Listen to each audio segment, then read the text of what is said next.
ఇంట్లో రోజు పూజ చేసేటప్పుడు దీపం వెలిగించకపోవడం అరిష్టం కాదని, దీపం వెలిగించడం శుభానికి, సానుకూలతకు సంకేతమని భావిస్తారు. దీపం వెలిగించకపోతే ప్రతికూల శక్తులు ప్రవేశిస్తాయని నమ్మకం. కాబట్టి దీపం వెలిగించడం ద్వారా సానుకూల శక్తిని ఆకర్షించవచ్చు. దీపం వెలిగించడం వల్ల ఇంట్లో దేవతలు వస్తారని, ఇంటికి శుభం కలుగుతుందని నమ్ముతారు. దీపం వెలిగించడం ఎందుకు ముఖ్యమంటే, దీపం వెలిగించడం అనేది ఒక శుభప్రదమైన చర్య.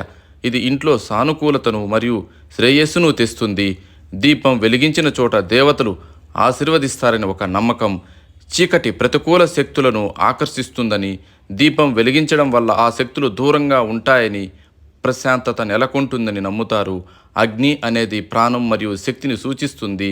దీపం వెలిగించడం వల్ల ఇంట్లో శక్తి వృద్ధి చెందుతుంది. దీపం వెలిగించకపోతే ఏం జరుగుతుందంటే, ఇంట్లో దీపం లేకపోతే చీకటి, అంధకారం ఏర్పడుతుంది. ఇది సంక్షోభానికి లేదా ఆటంకానికి సూచనగా భావిస్తారు. పూజా సమయంలో దీపం ఆరిపోతే అది అశుభ సూచిక అని, జాగ్రత్తగా ఉండాలని కొన్ని నమ్మకాలు సూచిస్తున్నాయి.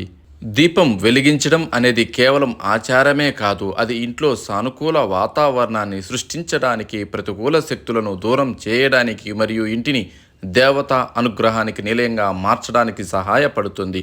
కాబట్టి రోజు దీపం వెలిగించడం వల్ల అరిష్టం జరగకుండా శుభం కలుగుతుంది.